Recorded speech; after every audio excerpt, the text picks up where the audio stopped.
All right, Whiskey and Cannoli's podcast, episode 6. Holy shit, we made it to 6 episodes already. So, yeah, about that. All right, so today we have a good topic. We got Tanner at WhiskeyBanger had a great idea for a new topic going forward, just in general with our podcast. It's an unpopular opinion podcast. So what I decided to do, which was a great idea, we're going to talk firearms today, the gun stuff, the good stuff. Special guest, Filipino Meatball. Well, he's special, like in different ways, not special guest. And then StovePipe, Mr. 2A over here. So what we're going to do is we're going to go through each one of these goofballs sent me a list of unpopular opinions that they have about guns. And we're going to talk about that. I'm going to kind of let them take the floor most of the time because they're much more, they have more expertise than I do. I'm just kind of a newbie in the gun industry. But I do like to fire off some weapons once in a while. So, all right, that's what she said. Well, twice, actually, but we're not going to get into that. That's for another podcast. So here's what I'm going to do to start off. I'm going to break the ice a little bit. I'm going to start off.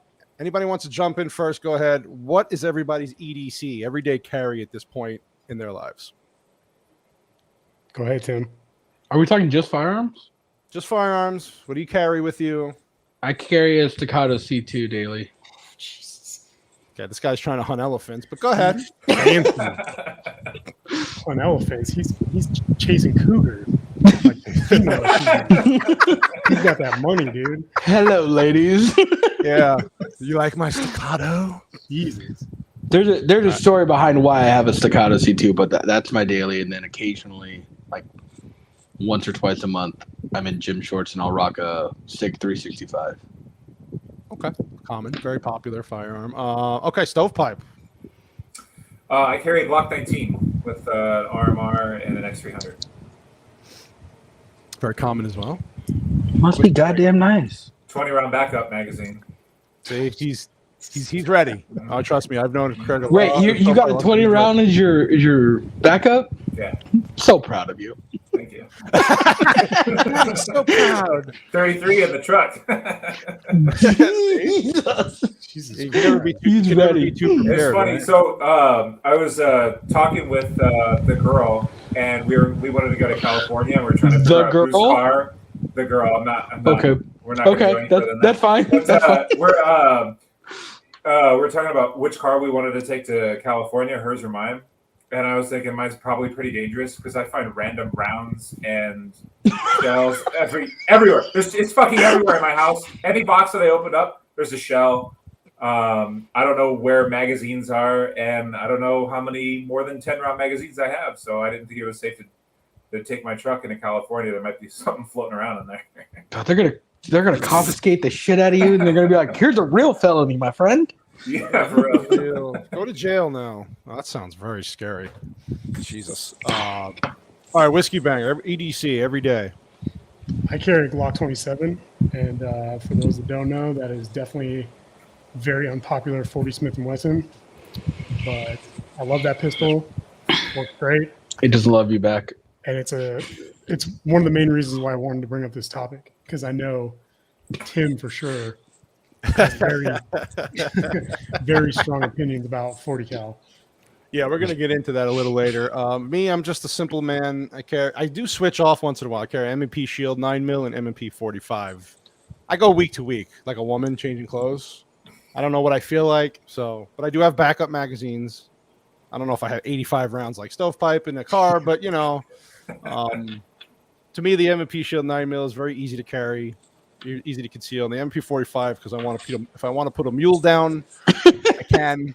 So here's we're gonna start this. I'm gonna read one unpopular opinion from each person, and then we're just gonna kind of roll down the list, and let's see how this goes. So. Okay, I'm going to start off with one that I'm not going to name names. I'm not going to say who said what. If you want to make a guess, if you guess right, you get a cookie.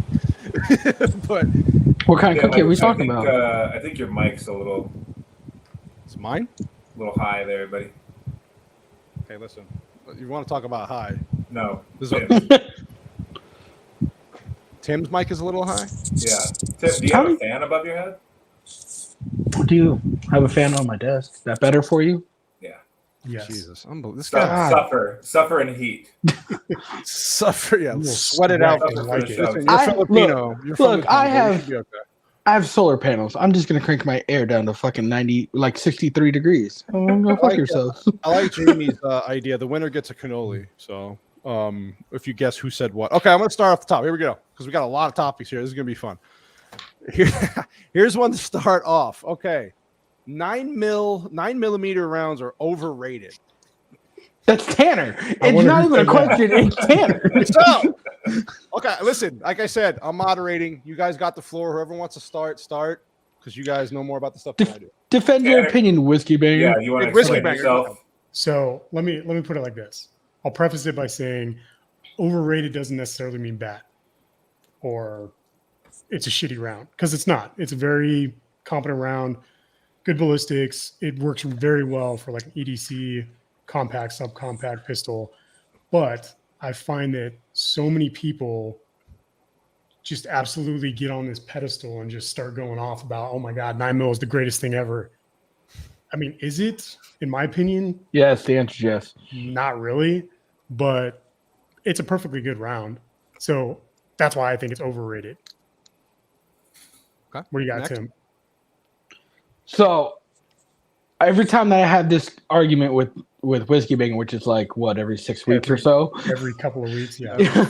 it always comes down to, don't you want the stopping power to stop Hajj in the trees and the bushes and whatever? And I'm like, bro, I'm not at war. Like, I'm shooting someone maybe 10, 15 feet from me. Recoil matters, right?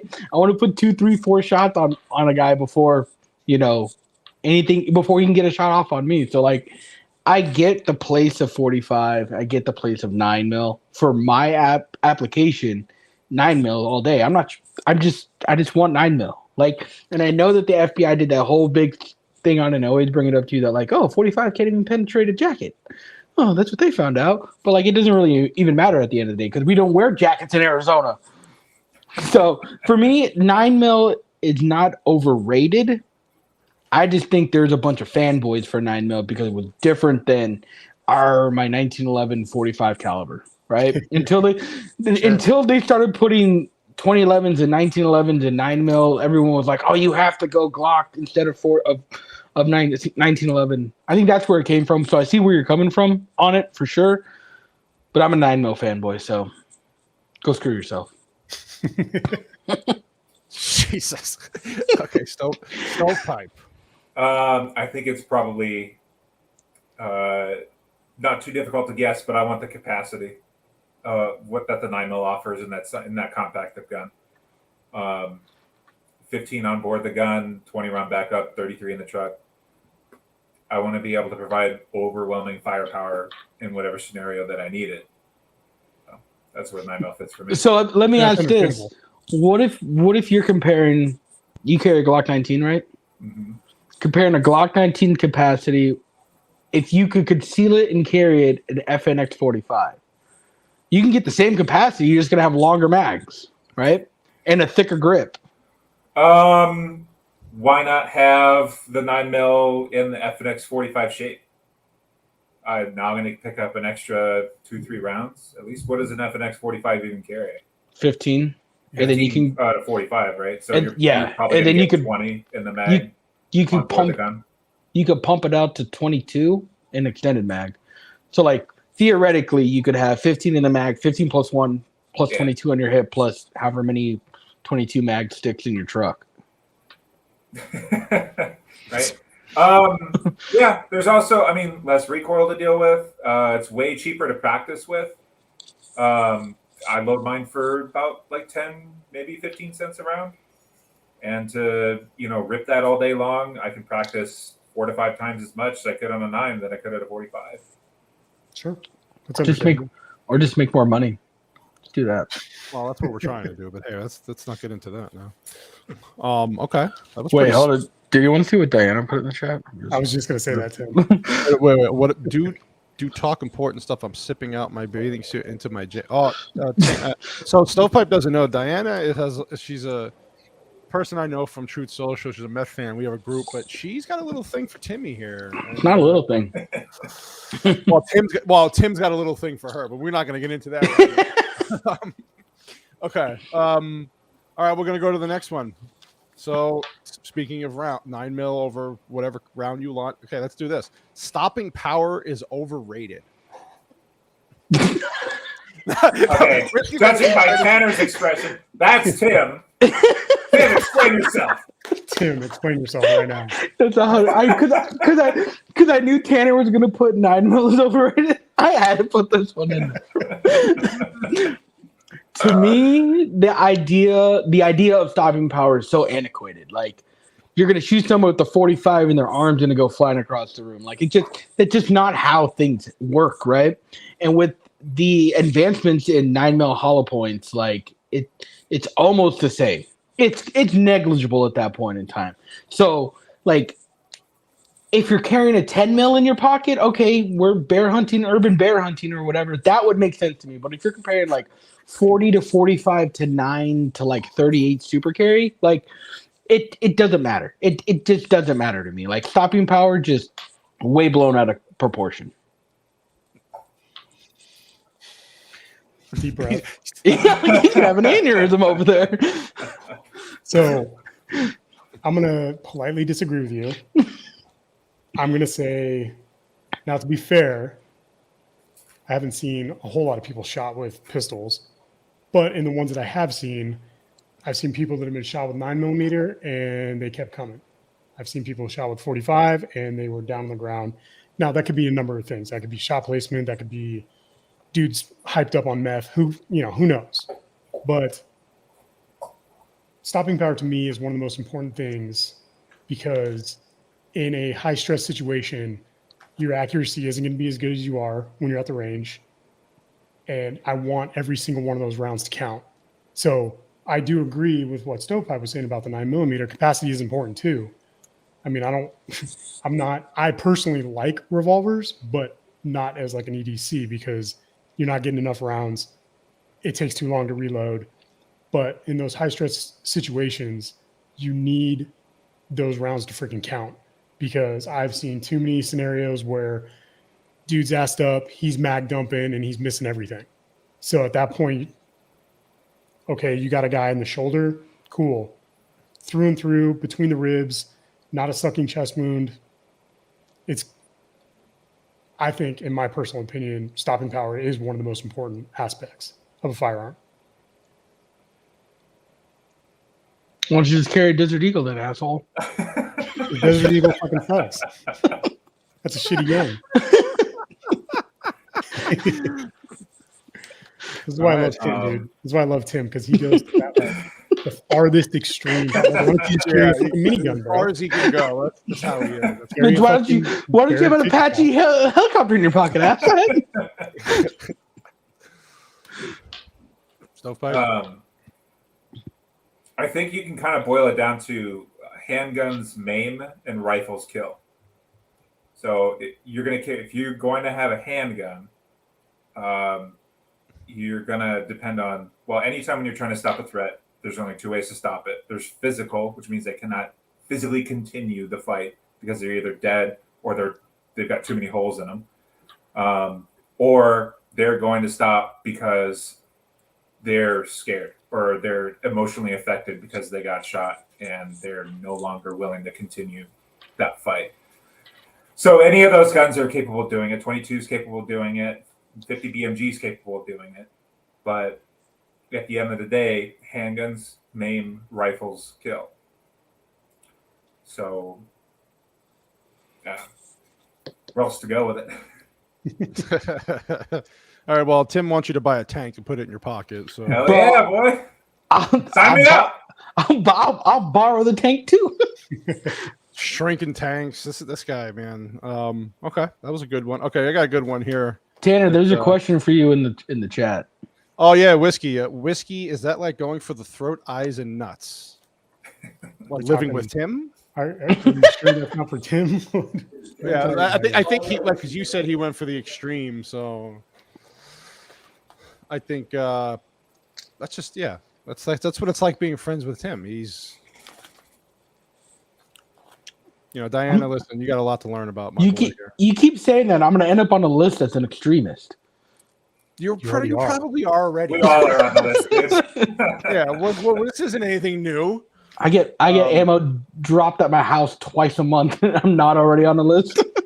Oh, God. Well, you might be soon. Well, the IRS is going to come for everybody soon, so don't worry about that. Hey, it's gonna be me. I'm gonna be the IRS. You get high. You come audit me. I know where you live. I'm telling you, we had a meeting at work about it. They're like, if they come and offer you, we will match any kind of signing bonus. And I was like, I'm just gonna start making up fake offers. Just make it Who's good at Photoshop? $70,000 just to join and $200,000 a year. I want that money. All right. Next topic. Next question. Next person here. Okay. Well, this is a good one because I disagree. But the person who wrote this, we already talked about this. So, all right, here you go. Tanner, you might like this one. Pump action shotguns are is one of the worst guns to recommend for home defense. Is it specifically a pump action? Because it's StovePipe over here who wrote this. Yeah, definitely. Are we talking shotguns or just pump action shotguns? Pump action. So semi-autos you're cool with. If I rock out with a Benelli. Probably not. No, but M2. But pump action for sure. A lot of people like to recommend them. And I think that's a mistake. Last month I helped host a match, the 4th of July match, where it's a rifle only match. And there were a lot of very competent shooters there. A lot of people who knew what they were doing. And on one of the stages, they had a stage gun. It was a pump action shotgun. It was birdshot with I don't even know what the fuck choke it is, but it's a full the least amount of choke that you can have on it to get you the widest spread down range. Less than 15 yards down range, there's a popper, and when you shot the popper, there's a clay pigeon that popped up after it. Everyone there knew how to run the shotgun. Everyone was shown how to do it. Half the people would shoot it and then freeze because there was either something moving or they didn't know how to. Everything went out the door when they had to pump it. Half the people couldn't even shoot the first target and get the popper to fly. So many people would just freeze up when something was moving or something different happened. They couldn't just press that trigger again to get the gun to go again. They dump the shotgun, rip it uphill, and then they would slam 100, 150 yard targets through a barricade. Competent shooters just not able to run a simple gun. And I think it's a horrible mistake to hand something like that to somebody who doesn't have any training, not willing to do any sort of training, and say, this is going to protect you. It's a rabbit's foot at that point. It's a good club. Yes. Okay, Tim, so what's your opinion on that?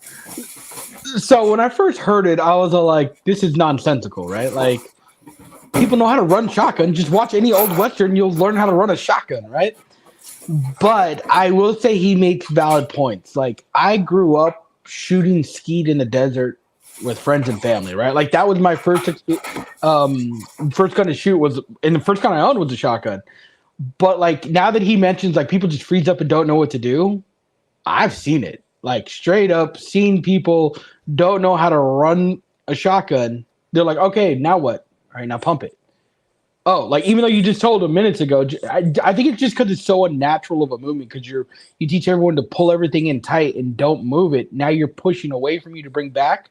So like, I don't know. Like, I get where he's going with it. I kind of lean more towards him on this one now that I heard him talk about it. Okay. Dust your knee pads off. Look, I will never do what I was going to do for Diana for someone with an Anderson lower. I'm just saying I just wouldn't. I have standards. They're low, just like quality control at Anderson, but they're there. They're there. I have mixed opinions on the whole thing. Do you want me to wait until he comes back, or do you want me to? No, it's fine. No, fuck him. So I have mixed opinions about shotguns as home defense weapons. I think they definitely serve a purpose.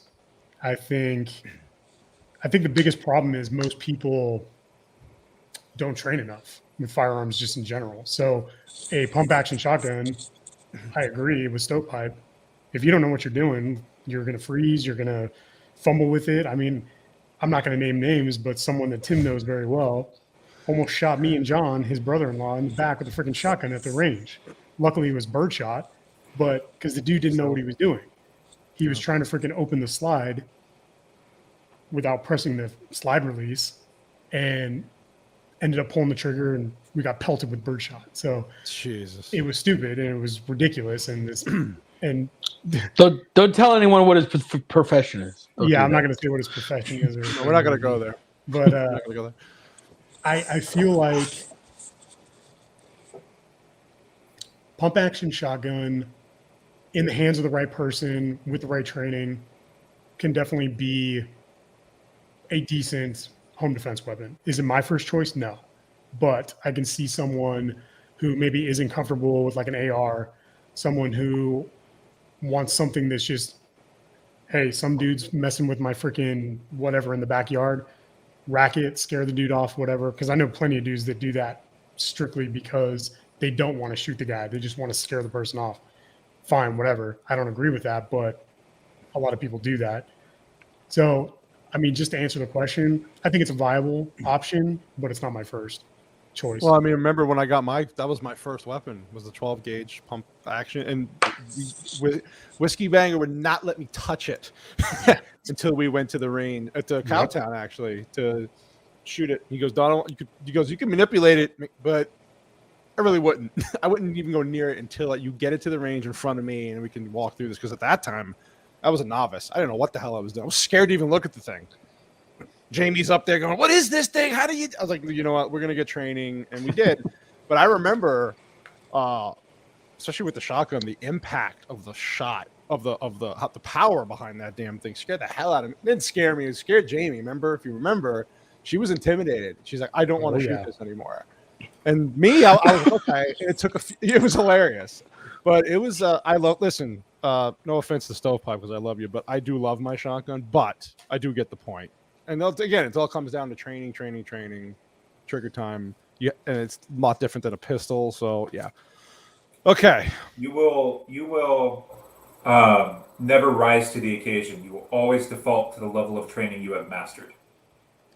100%. We got a question for you, StovePipe, from Diane. Ooh, she's starting to get a three-way going. She called you Mr. Pipe, first of all. It's Dr. Pipe. We know where her head is. No, that's just his. What do we have behind you there, StovePipe? We got your night vision. There's this is my Mark 18, my beloved, my one and only love in life. Fully describe that one. I would like a full description on that. Oh, it's a factory Daniel Defense upper with a whole lot of higher end shit and a nice Anderson lower receiver, $40 back in the day. Transferred by you, Tim. Thank you, sir. I did. I remember that phone call.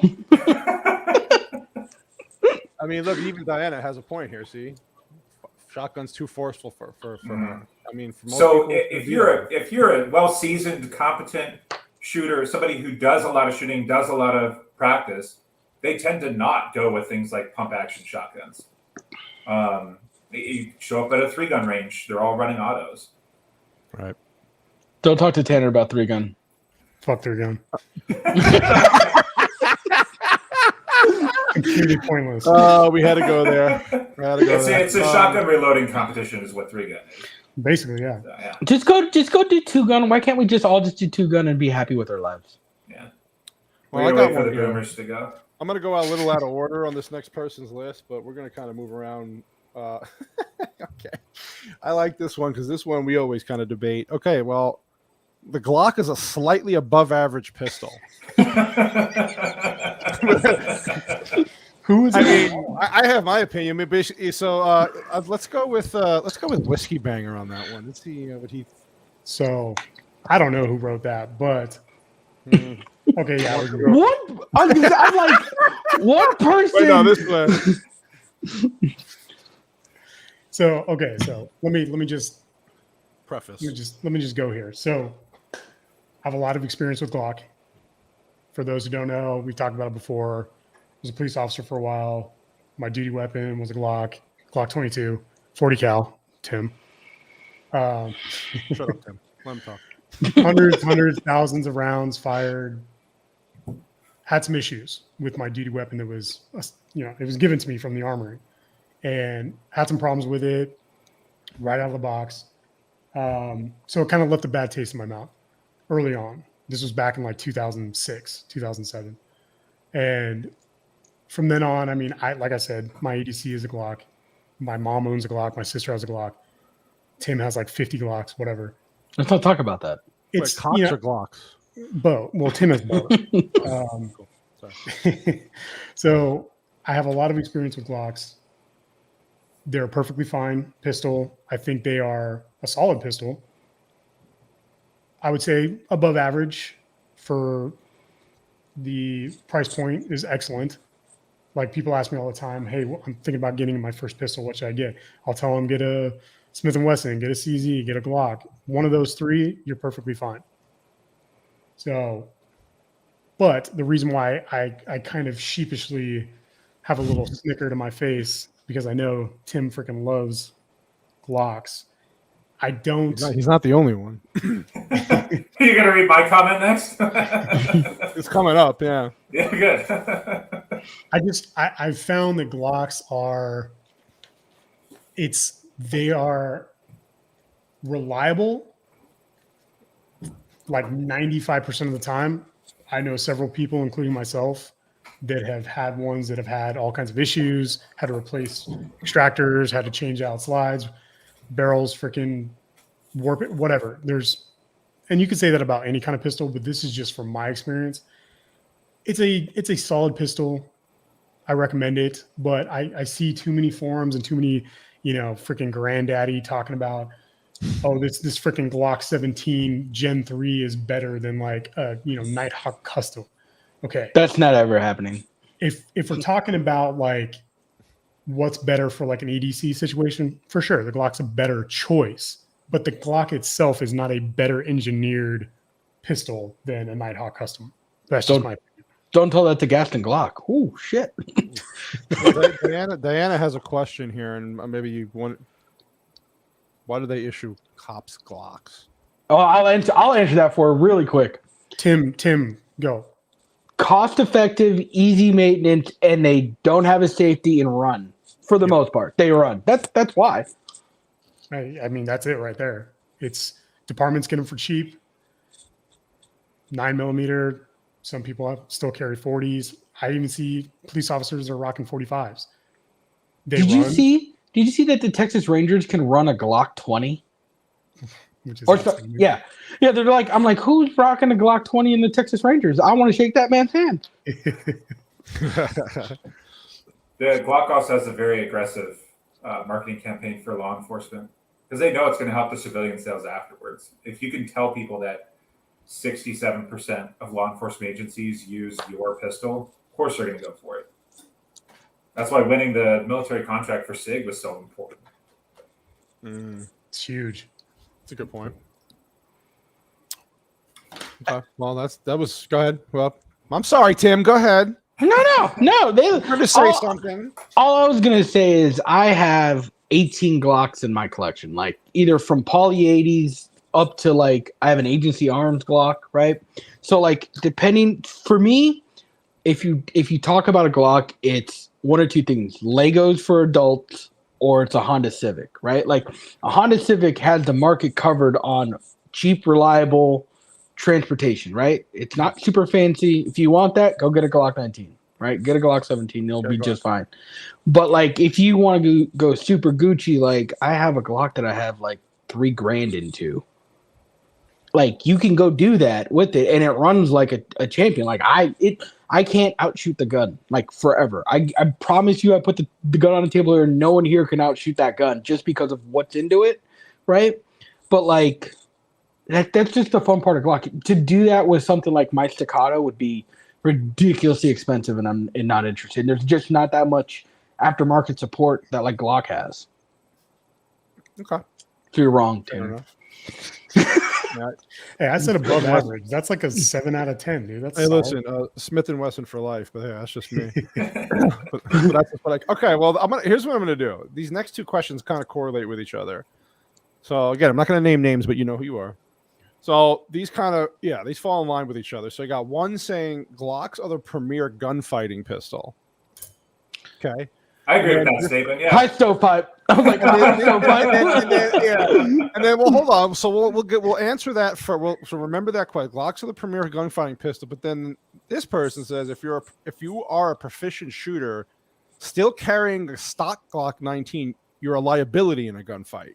So let's play off those two questions. So let's go here first. Glocks are premier fighting gun. So who wants to answer that first?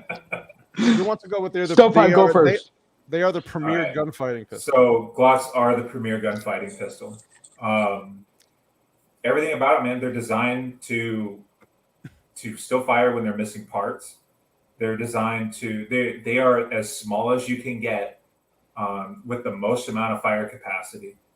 They were I don't remember if there was anybody first, but one of the first ones without a manual safety, but still have 3 automatic safeties built into them. Parts are super upgradable. I shouldn't talk about parts because I'm talking about actually fighting with the gun. It has the lowest bore axis of any gun out there. Your hand is closer to where that round is firing off, which gives you the best recoil control out of any other gun. Is that true? Except for one called the Alien or some shit like that. It's the Alien. I was gonna say, I'm like, are you sure? Yeah. But that gun's $2,000. Like, who's gonna? Yeah, my gun was $2,000. Well, he's got a staccato, so this fucking guy's going deep over here. You sell that gun for $600 MSRP. Fuck, go $750. People will pay for it, but you price yourself out of the market at $2,000. I'm gonna go buy one just to piss him off. You know that? the magazine catch. There's a subreddit called Gunfights. They actually took it down a little while back after that fucking idiot shot up the supermarket in New York. But there's what was it? Greg, you watched the video. I think it was in Chicago or something like that. These police get into a gunfight with a guy, and the police officer kept dropping the magazine out of the gun because he was squeezing so goddamn hard. And I'm pretty sure that was either it was an M&P or it was a Glock with an extended magazine catch, which means that his hand is squeezing the magazine catch to drop the magazine every time out. The Glock is designed right off the bat to prevent that sort of issue with how tight that magazine catch is, how the magazine catch fights against your middle finger. So as you press it, you're pressing the magazine catch with your thumb into your middle finger. That magazine won't go unless you intentionally move the gun in your hand so that the magazine can actually come out. I forget where there's another part of it, but the back end of it. For the record, I say my prayers to Nighthawk every night. Nighthawk, Lord Nighthawk. We get to WhiskeyBanger? No, we didn't talk to WhiskeyBanger about the 9mm, huh? No, go ahead, buddy. You? Me? Tanner? Yeah, your thought. I know we've talked about this a lot. So, do I consider it the premier gunfighting pistol? My answer would be no, because if it would be used by more militaries in the world, but it's not. So, do you have one that is? Like, is the Beretta M9 going to be your premier gunfighting pistol? No. That gun, they accidentally got correct. Sorry to interrupt you, Whiskey, but they accidentally got that gun. It's like, I'm going, man. So his eyes lit up. Bro, I hate that fucking gun. So the safety on it is on the slide. So when you pull the slide back, you accidentally engage safety all the time. So the only way to properly operate that gun is instead of how a normal pistol where you ejection port down and run the slide to get anything coming out of the gun. On a Beretta, you hold it like this, hold it by the safety, and pull it back. And the only reason why that can work is because the top is completely open all the way around. If it was closed, like their stupid, is it a 96 or I don't know, I think it was the PX4, where they're like, oh, it will keep the safety on the slide, but then close the ejection port, ruin the gun. It's a Storm. The Storm has that. Yeah, stupid. Sorry, go ahead, Whiskey. You're getting charged up about this shit. Hold on, if you really want to get him going, ask him about the XD. One time. Information abortion. Piece of shit. Okay, so then go into the next question. If you are a proficient shooter, carrying a stock Glock 19 makes you a liability in a gunfight. Okay. Before anybody says anything, Tim, explain yourself with being a liability. So the big part of that statement is proficient gun shooter. Okay. Right? So that's the big part. If you're a newbie, if you're learning, you're intermediate, whatever, that's fine. I'm not going to razz you on it. But like if you're like Stovepipe, right? He carries a Glock 19. He has upgrades to his Glock 19 to make the Glock 19 up to his level of training. A Glock 19 peaks at a certain point. Like you should be changing sights out. You should be changing the trigger out. You should be adding a weapons mounted light if you believe in weapon mounted lights. You should be adding a red dot onto it, right? You should be making that gun go faster the more you go fast, right? So like if you give me John Lovell and you give him a stock Glock, sure, he's gonna run the piss out of it because it's John Lovell, but you could go faster. If you give him a better gun, he goes faster. That's what I'm saying here. You need to have a gun to your capabilities. Okay, but you're making it sound like if a proficient shooter like Warrior Poet decides one day he's just going to run a freaking slick Glock with nothing on it, that he is all of a sudden now lesser than anybody else out there by saying he's a liability. So if I give Warrior Poet a slick Glock 19, Gen 4 Glock 19, right? Go fight in the parking lot with no lights on at midnight. Like, he doesn't have night sights. He doesn't have a weapon mount. Like, he doesn't have a red dot. Like, what sight picture is he doing? Like, sure, maybe he can get muscle memory and get it on target, maybe, but he's a liability at that point. At that point, he should have, if that's his carry gun, he should have a weapons light on it. He should have a red dot on it. He should have night sight, something, right? Because I'm thinking worst case scenario, like you put him in that parking lot, is he really up to John Lovell status? Whiskey, I'll let you answer, but I got a bone to pick with Tim. Oh, shocking! Pick a number. I got a bone. Go ahead. Night sights are worthless. There's my unpopular opinion. That's a good one. That's an extra one. I want you to know, Craig, do you know how much I spent for night sights on my Staccato? That's all I want you to know. Those are custom. Okay, I've actually heard that argument before. I think Whiskey and I we've talked about that before, whether or not they're considered okay. Are you so what? Why? Let me ask. Why are you opposed to night sights? Go shoot in the dark with them. I have. You shoot in the dark. If you're shooting in complete darkness, you don't know your target. You don't know what's behind it. So you need to use a light, right? You fire that up with a light. Your sights are useless. If you use a light tactic like this, you're going to light up your sights. If you have a light on the pistol, your sights are going to get blacked out. You can't see them anyway. Interesting. True, but in a lot of scenarios, you're not going to be running your light the whole time. You flash your light. Are you aiming your gun everywhere? What's that? Are you aiming your gun everywhere? No, but I'm saying if there's a threat and I can't see, I will light up that threat and I will see what's beyond that threat. Do I need to engage this person? Does he have a knife? Does he have a gun? So sure, yes, I agree with you that if you're solely running a pistol with just night sights, it's kind of pointless because, like you said, you can't see anything anyway. But this is where I get into the arguments with Tim all the time about tack lights. Like, I'm a huge proponent of having a tack light on your pistol. I am not, for the record, if you want to know at home. For the record, there is no record. I'm a big proponent of it too. See, you're wrong, like, Tim. I'm not saying you guys are wrong. Do you I like carry to a light, Tim? I do. I do carry a gun, surprisingly. Carry a backup light? I carry a flashlight on me. Is it on your phone? No, it's not on my phone. I do carry a stream. Do you pull up YouTube and use the white screen to see if you can search your house? I carry a stream light on me. Fucking stream light. And so, like, I've taken classes in low light, not total darkness, to where, you're flashing your light, right? And then you're back on the sights. And I run blacked out rears with the night sight front.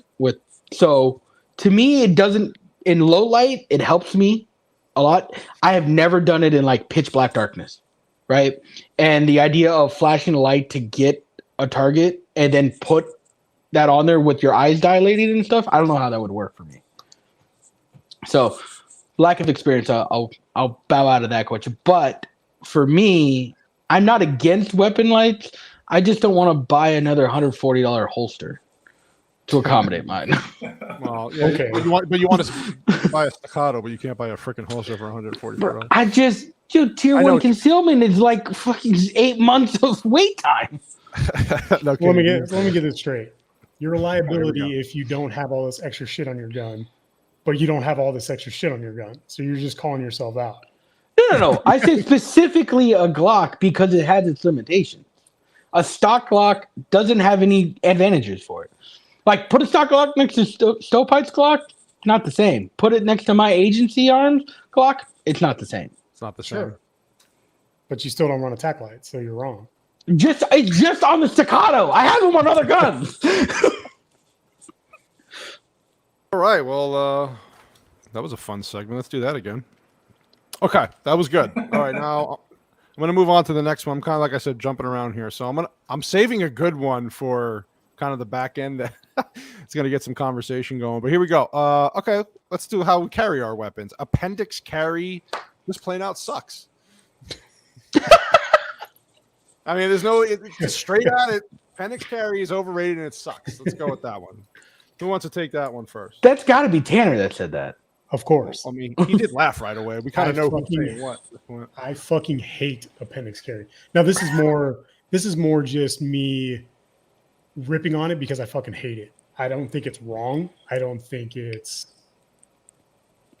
untactical, whatever. I just fucking hate it. It's uncomfortable. I hate drawing from that position. It just feels unnatural to me. So I don't carry that. I usually, when I conceal carry, I carry at the 4 o'clock on my right hip. So that feels more natural to me than. One more time for the fans at home. One more time. You want to? I mean, if you're gonna take your shirt off, we can do a whole podcast just on that later on. There's gonna be oil involved. Anyway, okay. Filipino meatball. What about you? How do you feel about that? So I started at the 3 o'clock position. I transitioned to appendix. Hold on. Diana wants to know what exactly is appendix carry. That's education. Hey, where's my shoulder holsters? All right. What is this? Maybe What are we, that's 1940s? So I started at 3 o'clock. I went to appendix, and now I'm back at 3 o'clock. Appendix, I did the times. I did draw stroke times on it, and I'm talking hundredths of a second is the difference between the draw stroke from appendix, which is supposed to be faster, than from 3 o'clock. For me, it just, like Tanner says, it's way, way more comfortable to carry it at 3 o'clock. So that's what I carry at. The caveat is when I carry my 365, I carry appendix. And that's only because it's such a small gun and I don't run it with a belt that it works. And I barely even know it's there. I'm not used to a whole lots of junk around my junk area, I guess you could say. All right. I agree with Tanner. I think that for me personally, appendix carry is it's rough. It's uncomfortable. I always end up with chafing after I carry appendix for less than an hour. I only use it when I need ultra deep concealment, and I want to know if, because of whatever I'm doing, I'm playing pool at somewhere in international waters where it's okay to drink and carry your gun in public. Where the hell are you traveling that I don't know about? Don't worry about it. I mean, don't worry about that. We're gonna have a little chat tomorrow, young man. It's international waters. I know. Yeah, if you're something like that, or if you're playing golf or something like that, where there's a lot of movement, maybe bowling. Those are not good times to carry your gun at the 4 to 5 o'clock position. It's going to show. It's interesting. So those are the only times when I would go for that. I think tactically, appendix is probably the smartest option. You're always going to have control over the gun with both hands. If you end up going to the ground, it's going to be easier to maintain control over that gun. But let's be real. If the gun's too uncomfortable to carry and you leave it at home half the time, then what's the point? Well, Yeah. that's a good point. And also, I hated appendix carry because I was a large man at one time, larger than I am now, and it was extremely uncomfortable. But yeah, I agree. Okay, well, I will move say, on if to you're a large man, there are ways around it. There's a guy on YouTube named 300 Parallel. I watched Who's him. When he's I the remember. best at telling you how to wear it if you're gonna Extremely if you're a bigger informative. guy. Yeah. If you're gonna Excellent go appendix information. and you're a big guy, go find him. Yeah, good point. Yes, he's very good. Okay. I like this one. I think most of us are going to agree. I know WhiskeyBanger might agree with this. So, if you have a gun for defense, you should also have a trauma medical kit available or nearby or on you. This is very. Thank you. Definitely a big. Who big wrote this? That was definitely him. The guy with the light bulb. Okay. I like how I'm getting judged straight away. Here's the question I have. I don't have a trauma kit on me. I don't carry a trauma kit daily on me. To work or out with the family, whatever, we have a diaper bag, right? Or whatever bag. It's in there. Is that close enough, or are you talking that I need to have an ankle medical kit? If you cannot get a tourniquet on your arm within 30 seconds at any given time, you're making a mistake. Yep. Oh, fuck. You need like a legit IPAC on yourself all day. Yeah. Period. You might accidentally shoot yourself. It doesn't even have to be somebody else. You're carrying something that's inherently dangerous, and that can cause death or serious bodily harm. You could get in a car accident, sever an artery, and you're bleeding out in like 30 seconds if you don't put a fucking tourniquet on. So I'm just going to go on a little mini rant here. Do it, buddy. So I apologize. Medical to me is just as important as your shooting skills, because you can fucking shoot goddamn laser beams all fucking day long. The one time you miss or someone fucks you up or someone's better than you, you're going to need to be able to put a tourniquet on yourself, or a family member, a friend, a teammate, whatever the case may be, whatever application you're in. You need to know how to assess a wound. Is it a sucking chest wound? Can you apply freaking gauze? Do you know how to wrap the wound? Do you know how to stop the bleeding? Do you know the ABCs? There's so many nuances to medical that will save someone's life if you just know how to do it. Simple, small things. And if you don't, you're fucked. Especially if it's yourself. Like StovePipe said, you're fucking around, you're getting into the shit, whatever. You end up hurting yourself, shooting yourself. Somebody else shoots you. You need to be able to address the situation, grab your kit, your IFAC, individual first aid kit, and save yourself. So you can end up staying in the fight as long as you possibly can. So I always go on like rants with certain people because they focus too much on, tactical. Okay, that's cool. You have all the gear, but that gear isn't going to do shit if you don't know how to save yourself or save someone else in your team. So I feel like it's huge. You're doing yourself a disservice if you don't take at least like a first aid course, or bare minimum like a CPR course. So that's just my rant. Stop the bleed courses are free. What was it? Stop the bleed courses are free. Yes. Yeah. Yes. I've taken a couple medical courses, and I'm like, man, you just throw some Band-Aids on it. Nah, I was way wrong. Way the hell wrong. No, and I refer back to when I talked to WhiskeyBanger about this, and not to get into specifics, but just in general, man who saw combat. Very important topic that I didn't realize how important it was at the time. I was kind of that guy in the beginning, like, oh, tactics, shooting, and then I didn't realize. And then even StovePipe, we used to talk about how the importance of having a medical kit, a trauma kit, tourniquets, and all that. It's just as important. Very, very detrimental. You need this. You just need to know how to do it. It's very important. It can save lives. Can save your own lives, people you love. For Diana in the comments section, if you have a surplus store around you, that's a fantastic place to get medical equipment. I've gone with instructors took us there and built a full kit for your car for less than $25, including the back. And it was just they have so much stuff there that you if I walked by, I didn't know what I was looking at before. He's like, you need this, and this, put it in the back. It's not $24. No, yeah. It's not hard to start a kit. So I agree with all that. Actually, I knew that would kind of be okay. Well, I have to get into this because this is a good one. Tanner's got some strong opinions about this. So 40 Smith & Wesson is a solution looking for a problem. Now, again, I'm going to preface this. Now, StovePipe, you're trying to do so. There's an ongoing battle, well, not battle, but a discussion between WhiskeyBanger and the Meatball here about, do you even need 40? Is it necessary? Filipino and WhiskeyBanger are very, very strong, really strong opinions about this. So here's what I'm going to do. I'm going to let you guys take the floor after. I want StovePipe to talk what he thinks first, and then because you two are going to run the floor with this one. So I want to know what StovePipe thinks of 40. You know, there's a lot of people. It's a big controversial topic, saying it's basically a waste. You let me know what you think about that. I know a little bit about the history of the round for 40, why it came about, and just it was a government blunder. I don't think it's really a necessary round. Thank Jesus. At all. So, no, I disagree. Although I'm glad you carry a Glock 27. Thank you, sir. Many people don't carry. So yeah, I'd rather have you than somebody's stupid pump action shotgun they don't know how to run. Hey, what would you rather have XD at 9? Why was StovePipe looking at me when he said that though? Like I don't know. He's like eyeballing. Like, wait a minute.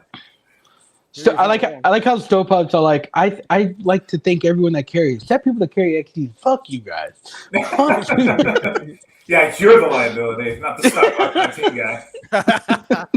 Okay, now I don't know. You want to flip a coin? I want to go first. No, I want to go first. Okay, I want to go first. All right. This is the truth here. If you're a competition shooter, you could just earmuff right now. I'm not talking to you. I get why you have a 40 cal for power, power factor for your competition shooting. If you are carrying every day a 40 cal, God have mercy on your soul. Just pick one already.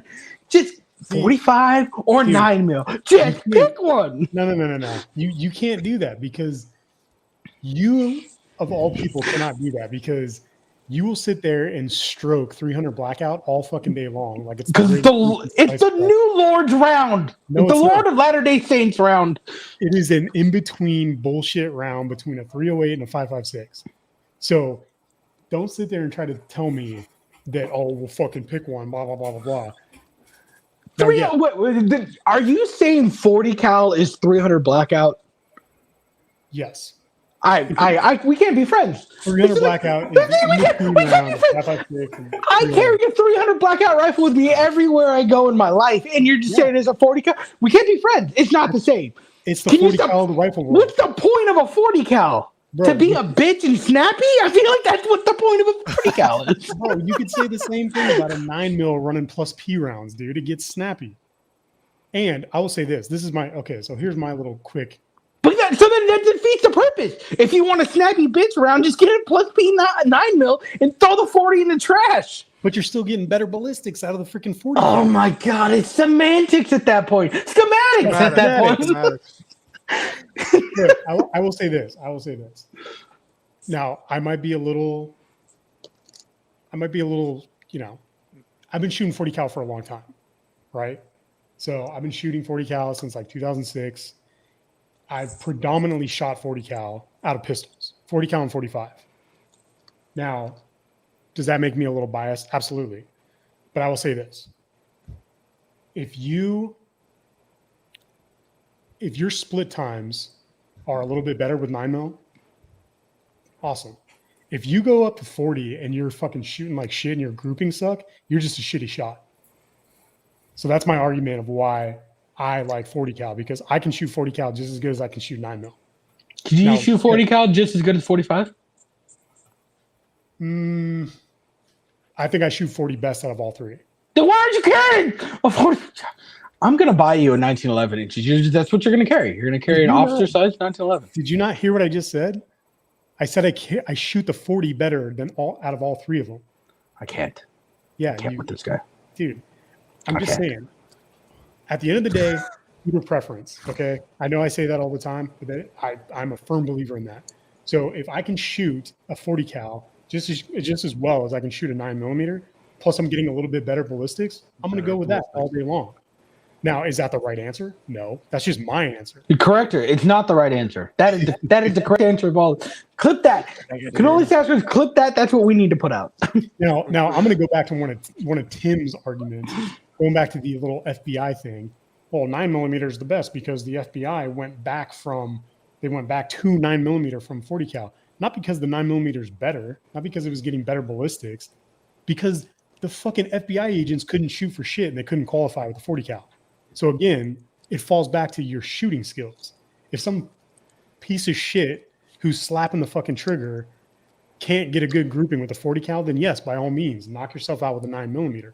But if you have shot multiple platforms, multiple rounds, and you have found that, you know what, I shoot 9mm the best, by all means, knock yourself out.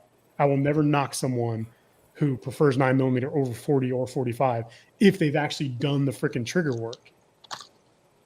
But for Tim, because I know that motherfucker doesn't shoot 40 or 45. Bro, I don't think I own 40. Pew, pew, pew, 9mm, bro. I don't think I even.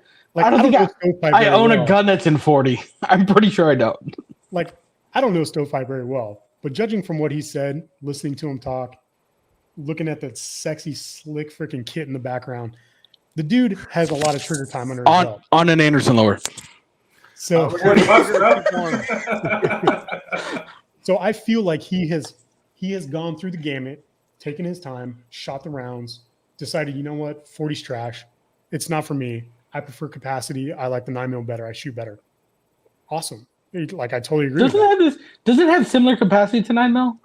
Hello, my buddy. Yeah, 40. My buddy Greg is worried that we're going to break up the stream because you're fighting. This is normal, Greg.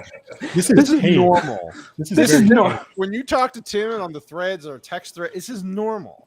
You should have seen what was going on the other day between WhiskeyBanger and Filipino Meatball. I thought there was going to be shots fired through the phone. Take a lap. Take laps. It was like, and then just like Tip. This is what guys do, right? We argue, we call each other assholes, and then we have a drink afterward. That's what men do. Yeah. Even though we don't know what men are anymore, but backstory for everybody. I was sitting in a 90-minute meeting that should have been a memo, and I was like, "What can I do today?" He was frustrated. And I'm like scrolling through my newsfeed, and I'm like, "Oh, an article about a football coach that made his players run laps." I already know WhiskeyBanger's opinion on this, but I'm like, I'm bored. I got nothing to do. Let's start a fight for an hour. And then here's WhiskeyBanger. I'm done in silence for like 4 hours afterwards. All right. Well, on that note, here's a good one. I'm saving the best one for last, in my opinion. But here's a good one. This is going to tie in. Two different people have very similar opinions here, so we're just going to go one to the next. Okay. So you're going to like this, Whiskey. You're going to chuckle at this one. Revolvers are terrible. Hold that thought. And so this ties into the next person. Revolvers in any caliber less than 44 mag is basically useless unless it's for show purposes. So they correlate again. They connect to each other here. What's the first one? Read the first one again. So because I'm the second one, for the record. The first one was just revolvers are just terrible in general. Basically, they're useless. Whoever wrote that, I'm your best. We could be best friends. Well, there we go. See, I'm gonna let StovePipe but I want WhiskeyBanger because I think WhiskeyBanger is the only person that I know out of this my groups that actually likes revolvers. And I got to tell you, I'm kind of a fan of them. But let's hear his opinion as to why. What's the argument for revolvers? For revolvers against I'm sorry. I'm asking. It's such a short list. He doesn't know. What's the argument? Why do you like revolvers? And why are they wrong? Basically. Oh, you're going to me. Okay. Yeah, I'm sorry. So, pay attention, Revolver. He said he wanted StovePipe to start. Anyway. Oh, I'm sorry. I meant to say WhiskeyBanger. That was my fault. Okay. So if we're talking tactical purposes, if we're talking EDC, not a big fan, personally. If we're talking about some gal who has a 38 Special Lady Smith hammerless in her purse, okay, it's not the best choice, but you can shoot it without it malfunctioning, which is nice. Again, I wouldn't want that. I personally love revolvers in the sense of just shooting, like going to the range and just shooting. I like the way they feel. I mean, it depends on the revolver, but they're fun to shoot. I'll put Do it you have a good hand feel? Yeah, it has a good hand know about feel. that, don't you? It's very smooth. I mean, I got a 44 mag, I got a 357 mag. I shot hey. that bad boy. That was fun. Well, Yeah, by I the mean- way, Warrior Poet shot a 500 Smith & Wesson mag. I want that gun. I mean, Why? If you're Who's hunting- fighting a rhino? It's a cool gun. Yeah. What the Get fuck? the Wait, forest listen. barrel. Don't get the 10-inch. Get the 4. Yeah, I mean, that thing was exploding. It was amazing. But anyway, sorry. That was amazing though. God. Yeah, so I mean, my quick answer does it tactically make sense? No. Is it an EDC gun? I would say for the most part, no. If it's someone who has minimal training and they just want something, hey, I just got to pull the trigger, I'm not going to worry about having to, rack the slide or something. Fine. If that's what you want to do, by all means. I don't think that's the right answer. I think the right answer would get yourself a Glock or a Smith & Wesson or something. Get some time at the range, take some courses, learn how to shoot, become proficient that way. But I mean, just for fun purposes, I do like revolvers. All right, I'm the same thing. Yeah. Like if you want to have a revolver at the range, have a revolver at the range. That's fun. And then like they have those cowboy action shooting competitions. Those are awesome. Like those are really cool. But like if you're telling me that you're going to carry a revolver as your EDC, I think StovePipe will tell you to go get an XD. Like it's just pointless. Like it's just so bad. Like I'm as like Tanner says to me all the time. It's all about what it does for you in the moment. Like, what's the purpose of it, and does it do its purpose really well? Its practicality of a revolver is near zero at this point in time. Like, go get a semi-automatic, and just be better at life. That's all I'm saying. Stop having a 470 credit score. Stovepipe, you want to elaborate? They are the heaviest gun to ammunition capacity comparison or ratio that you can get. Highest bore axis, heaviest trigger pull, and double action. You really going to cock your gun in single action every time? Maybe for your first, but probably shouldn't be for your second. If you are really struggling with racking the slide on a pistol, you just need to get training. I think that is such a nearsighted gun counter conversation that somebody has when an old grandma with arthritis, if you can lift yourself out of a chair, you can rack a semi-automatic pistol. Yeah. Hell, if you can pull the trigger on a heavy ass fucking revolver, you're strong enough to rack the slide on a fucking semi. Like you can get those EZs. The EZ line is made for that. Cassie has one. She has the 2.0 performance easy. Or he just told me to lean forward. He didn't say anything about racking a pistol. Well, you just like leaning forward, period. But we're not going to go into that. All right, here's a good one, and don't be disgusted, Tanner. I didn't cheat on you. You did, and I saw you. But I got one right here. Okay, this is interesting. You should become proficient in iron sights before you move on to a red dot. I don't know who wrote it, but it wasn't me. But whoever it is, I agree. Yeah, I don't think that's an unpopular opinion. That's not. I think a lot of people like to jump Tim was to going it. to yell at me. It's like- really. Go ahead, Tim.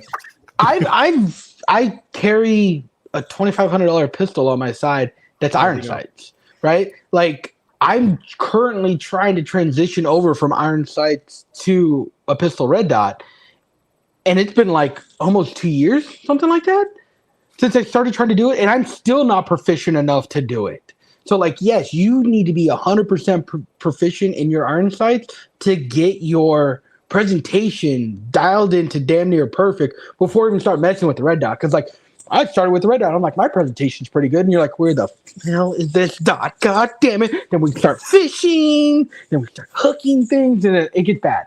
So, like, definitely get your fundamentals straight on irons and get that presentation 95% of the way before you even start messing with a red dot.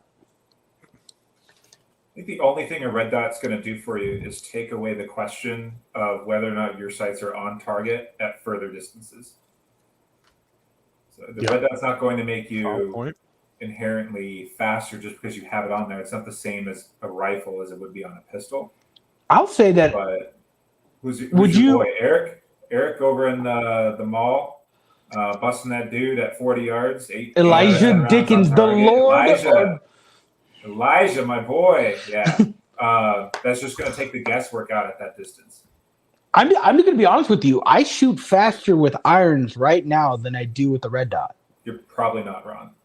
Yeah. Like, I like, could I be more accurate long range? Sure, but like, I'm shooting in the Shooter's World in Cowtown. Like, there's a limit of how far I'm going to push a 9mm round out, right?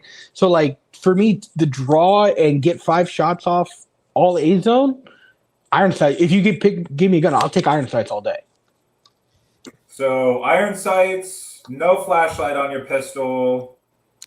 Where's the non-stock gun coming from here, Tim? Thank you. For the record, it's a staccato. We don't need to upgrade anything on that thing. Is and that like Supreme? We just read staccato. On the exactly. And you know what? It was the first run, so it actually says STI on the gun, not staccato. So now it's a collector's piece. Oh, okay. There you go. I feel like, okay, maybe I should rephrase. So it's not so much an unpopular opinion, like with people who actually shoot regularly, but I work in the firearms industry, and I can't tell you how many motherfuckers come walking in there, brand spanking new gun. They've never shot before. They've never done anything before. And they're immediately slapping a fucking, hollow sun on there. They're slapping a fucking aim point on there. Trash. Because they'll come in and they'll be like, hey, can you do these installs for me? And I'm like, yeah, sure. Like, is this your first weapon? Is this your first pistol? Whatever. And 9 times out of 10, yes, it is. Never been to the range, never shot it. They're putting all this aftermarket shit on there. They're putting a red dot on there. And I'm like, you should probably train up on it first before you decide what you want to freaking switch out. And it drives me nuts when people just immediately go to that red dot. So that's I liked it. I feel like people think it's a crutch. Like, oh, I'm going to put a red dot and I'm going to shoot better and faster and I'm going to be John Wick. And like, if you've never done it, I'm like, bro, I shoot twice a week and I still, a year and a half later, am not proficient with the red dot on my pistol. It takes more hours to learn how to shoot a red dot than it does iron sights. All right. I liked it. I agree with all I of think you. it might be worthwhile to take a red dot specific class, Tim. So I am waitlisted on 2 red dot specific classes because someone told me that the other day. He's like, "What did you just?" I'm going to Texas for a modern samurai red dot course. Hey, me too. I'm going to Texas soon. You want to join? You want to give me it up and? All right, I got a good one here. I think actually we all talked about this kind of briefly in a different capacity, but sort of similar. Okay, so this one is defaulting to muzzle up versus muzzle down is the best way to move with a gun.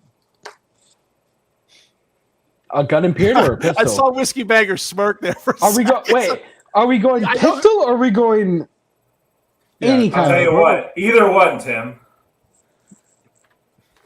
So we're going rifle or pistol. Okay. I think I go high port with both now that I think about it. I never thought about it with a pistol. Rifle, I'm definitely high port, but pistol, yeah, I think I'm high port with a pistol too. Depends on the situation for me. Situation. Yeah, that's the right answer. Like if you're talking strictly speed as in like movement, just getting from point A to point B, high point all day. But if you're talking about clearing rooms, tight hallways, staircases, it depends. It really depends on the situation for me. Are you like I've like every course I've ever taken when they've done CQB and clearing rooms and stuff like that, I've always done high port, never had a problem. Not saying that you can or can't have problems with it, but like I don't think I've ever seen anyone do low port when clearing a room, other than in videos. It depends. I mean, I'm just speaking from my experience. You got a bunch of big ass dudes, plate carriers, assault packs, full kits. You got a guy with a saw. Got a dude with a freaking radio on his back. really freaking tight. Now, granted, this wasn't in a first world country. This was in a third world country, and these are tiny buildings, tiny hallways, mud huts, that kind of stuff. But I would say probably like 3/4 of the time you're low port, moving through rooms. Like I'm talking, Damn. like you're the number 3 guy. Room's already cleared. You've come in, you clear your sector, but then you're right back to low again because it depends. Sometimes, Alpha team's on floor 1, Bravo team's on floor 2. So you don't want to be freaking Flagging dudes up there. flagging your boys up. I'll just say it depends on the situation.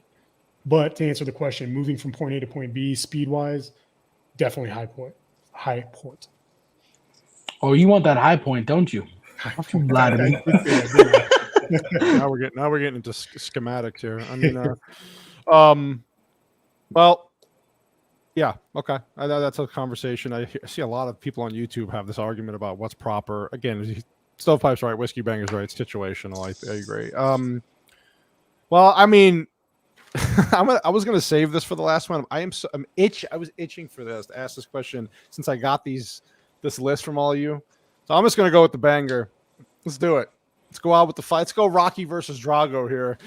So, yeah, okay, this is going to be some controversial for some people. Okay, I'm going to go. AR-15s are for home defense is impractical.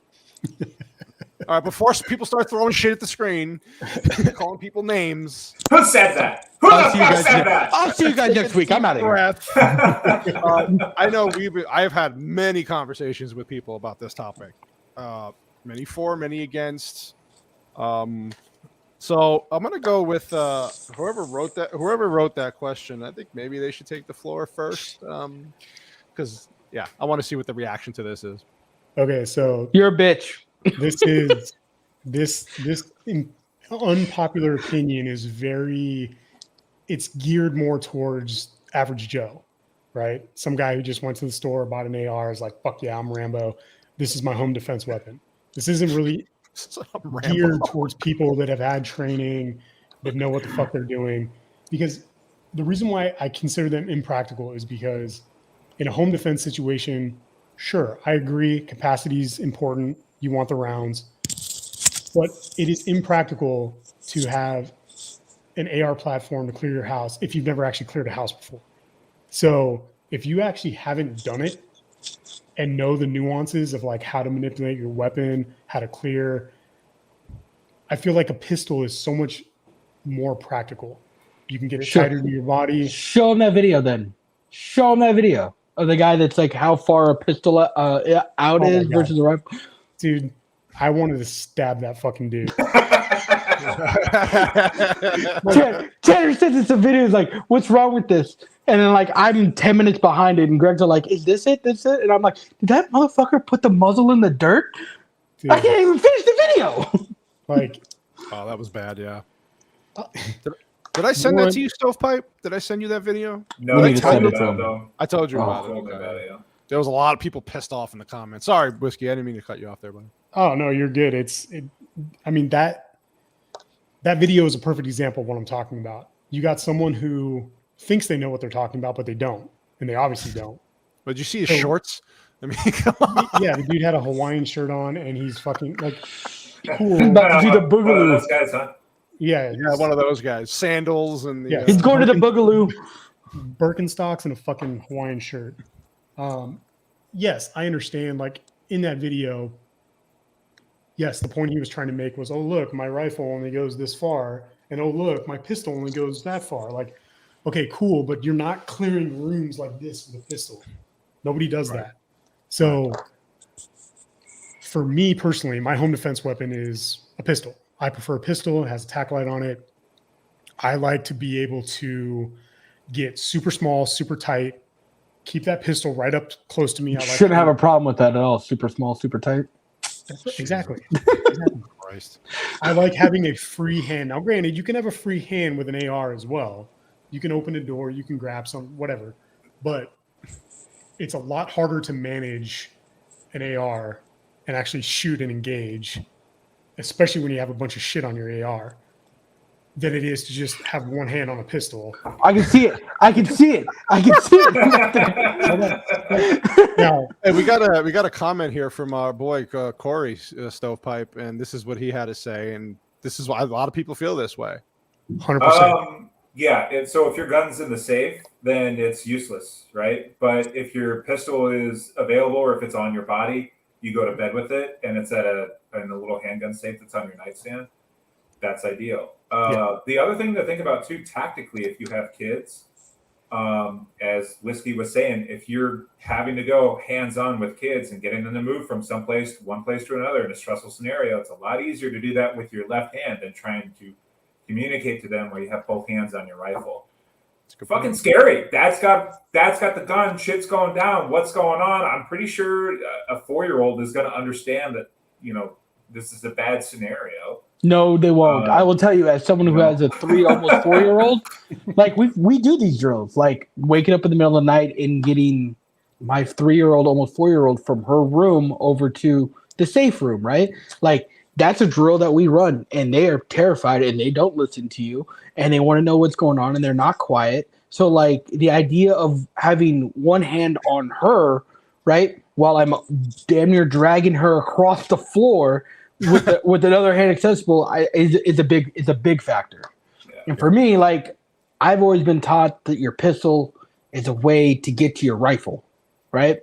And so like for me, if I'm clearing the house, I'm clearing the house with the rifle. I have either an AR-9 with custom ammo or I have a 300 blackout. Yes, Tanner, 300 blackout with custom ammo specifically for it. I like how Stovepipe's just like, nah, man. Not the fucking AR-9, dude. Put that shit away and just grab your hand. They're the same thing. The thing about the AR-9 is it's legitimately. I built that AR-9 specifically for home defense, so it's got a 7-inch barrel on it, right? And this thing is super tiny, and you can run it one-handed, just because of like how tight you can run it with it. The whole point of running that was that I want to have multi-points of contact, so I can run hand and shoulder and be just fine, or then drop my cheek down onto it and have 3 points of contact. Well, first of all, before we get into the next, Diana has an amazing comment. Yeah. About all of us, apparently. So thank you, Diana. Watch out, Tim. Wait, Yeah, did she assume my gender? Attractive men? Well, that is a good attractive femboy. There it is. He is Filipino. Just Filipino saying. Asian boys. Yeah, I don't know what they're doing. Boy. Yeah, Corey brought up a good point. Shout out to him real quick. That's another thing that I didn't even think of that at first. I don't have a balling budget like Tim does. He's got like jets and staccatos for $2,500. Jets. The idea of my AR-15 being which one out, my fucking 5.56. Do you only have one? I have two. I have a piece of shit Bushmaster and a modern carbine with my EOTech on it and my tack light. Oh, daddy. That's exactly like I don't want to have my AR-15 out for any reason other than World War III or zombie apocalypse or I'm at the range. So like AR-15 to me is not even home defense at all. It's strictly pistol. And if I lose, my Smith & Wesson, that's my home defense weapon, somebody breaks into the house and steals it when I'm not here, I'm not going to cry. I'm probably going to cry if my AR gets fucking stolen. Get another one. Yeah, okay. Like I might have to go hook on Van Buren a little bit. So he's gonna have to sell one of his kids to go afford one. Do you really need 2 kidneys? People live with one. That's true. All right, that is very true. Yeah. Thank you, Corey. Yes, Corey, that was a good question. You got us off on a talk, Corey. We can't all be Stovepipe with the kit posted up at all times like that. Does Corey know about the lower? Was he here for the lower conversation? He may have been. Yeah, Corey. So in case you know, Tim is giving Stovepipe shit, or Meatball is giving Stovepipe shit for having an Anderson lower on such an expensive upper rifle. So I don't know how you feel about the one that, that matters, bro. But like, bro. I have to have a couple washers in order for the grip to stay on. I mean, listen. No, you can't even upgrade to like an arrow. Like I'll get a Colt eventually. I'm just saying, like, you've got like the best upper, and I basically want to like sleep with your upper, but then you like put it with the. I just don't understand. Like, I just don't get it. Explain for the gun novices and who are listening, because there's a few who don't know anything. What exactly is the upper and the lower? So the upper is the part that the barrel and the bolt are in. Charging handle. You guys acting like adults, man. This is good. You can have this is what the world should be like, right? Civil conversation. Yeah. No, fuck that. IRS, take a lap. Don't have the IRS carrying weapons to steal your money and kill you. You know, stuff like that. You know, I'm gonna be that IRS agent. You're too short. You won't pass. Dude. There's not a height requirement. I already checked. I'm making one. There's a physical fitness test, and you won't pass that. Man, you can run some numbers. I've seen you run, Tim. It's not pretty. I've seen you run. Not ugly though. We're almost to the action. It's like a bowling ball, just going right. Yeah. That's a lot of energy going in any direction. I'll tell you that. Tim is all about inertia. Once it gets going, fuck, man. All right, there's only a few left actually, so we got to the end almost. So we got here's one. 357 SIG is the most undervalued pistol caliber. That was me, just to piss off Tanner. I knew it. Was trying to get under his skin. Yeah, that's all that was.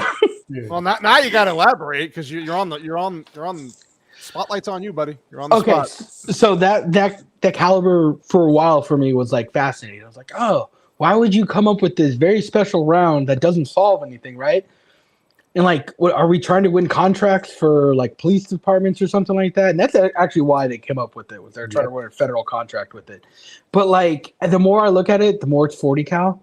But I specifically put that in there just to piss off Tanner, because Tanner, for whatever reason, loves 40, hates the SIG round. Just doesn't like it. I think he would actually take 30 super carry over the SIG round. I would. Yeah. It's a 9mm with the capacity of a 40. Right. Fair enough. Great job. You just fucked yourself. you took the worst of both. What are you doing? What is wrong with you here? And we'll just go into the next one. 10mm is irrelevant unless you're in bear country. So 10mm rounds are massive rounds. But go ahead. Yeah, I get to shoot one in another month or so when I go to Texas. But yeah, go ahead. I mean, there's some truth to that statement. If like I touched on a little bit earlier, if you are a proficient shooter, you can make 10mm work just fine. But if you aren't a proficient shooter, you're going to be a hot fucking mess with a 10mm. So yes, you're better off using it as hey, I'm going out to the forest where there's bears and fucking mountain lions. Sure, that's a good outdoors survival round. But as like an EDC, I wouldn't carry it. You're shooting the guy behind your neighbor's fridge with that gun. Yeah. It's a lot. I mean, the big. I'd like to have one. I want one for sure. Yeah, like I would totally enjoy having one, but Smith & Wesson has one for like I think $500-600. That's the one my cousin has. Ammo AZ has 2 of them in stock for under. I know. Listen, like Whiskey said, we're not rolling in fucking IRS money with you like you are. Okay, future IRS money. I got to work for a living. We don't get those Filipino checks, bro. Come on, a bunch of white guys. But I'm gonna I'll hopefully be shooting one soon, and I'll let you know if I kill anybody with it standing behind a wall. Then, I can't wait. My cousin loves it. My uncle shot it. It's powerful. He said it's got some kick, and it's surprising how powerful it is. But it's fun. So yeah, there you go. All right, let's get to this next one here. I have a question before you get to that one. Go. I saw a video with Tim Kennedy where he's talking about, with all the active shooter stuff that's going on now, he's changed what he carries for his EDC, and he carries a 5.7 now. What's your guys' opinion on carrying a 5.7 for an EDC? Didn't we kind of touch on this recently? How they're becoming more popular to carry? So more companies make them. More accessible. I owned one, and I sold it because I fucking hated it. I remember, is that the one we took up north and it just wouldn't shoot? Yeah. And then the magazine kept falling out? I got a freaking FN 5.7. You were so excited about So that. excited, so pumped. 20 round magazines. I'm like 20 plus Heartbroken. one. That's fucking awesome, dude. This round is a pissed off fucking 22 caliber on steroids. It's fucking brutal. So I shot it a couple times, and I'm like, okay, it's kind of weird. Now they've updated it since, and now the upper is actually, metal. It's not just a big fucking hunk of plastic like it Did was. you have the Gen 1, 2, or is there a third one now? There's a third one now. I think There's a third one now. Mine was the Gen 1, and it was a piece of I never saw a man wanted to just break something in anger so I was badly. so fucking Because we were in the woods, we were ready to shoot this thing. I had my I think that's when I got my M&P shield. And I was like, oh, this is cute. And then he's like, oh, watch this. Magazine drops out. Yeah. Fix it. Magazine drops out. He goes, what the fuck? I had to send it back to FN. They fixed it. And this is a brand fucking new gun. And I'm just like, so already a bad taste in my mouth. Yeah. Kept it for a little while longer. Never got the hang of it. I heard there's no recoil in that gun at all. None whatsoever. None. Yeah. Well, there wasn't that day, especially. But so I will say this: as far as carrying it as like an EDC type thing or like a whatever, it's definitely a cool round. It's expensive as shit. Good luck getting ammo for it, but the concept is there. I like the concept. It's high capacity. It's a pretty screaming round. No recoil like whatsoever, but just my personal, at least for the FN, I'll say that. For the FN, it was a piece of crap. Hated it. Yeah, I remember. That was bad. Yeah, it put a bad taste in your mouth, I remember. I just know that Wilson Combat is making in 1911 taking the 5.7 around that's supposed to come out. That would be incredible. And I was just like, I'll have to take out a second morttage. I was like, I wonder how much that one is. Well, if you have a staccato, I'm sure you can afford it, you son of a. Stovepipe, what's your idea? I mean, it fits the capacity requirement, right? 20 rounds on board the gun, 30 round magazines that you can either have off the side as backup or even in the gun. They're not that much longer. Mm-hmm. I mean, shot placement is gonna matter. I don't really know what the ballistics of a 5.7 are. I'm not a huge ballistics nerd. They're all, like I said before, it's a screaming round. It's through and through for sure, out to probably 75, 80 yards. Well, I mean, what kind of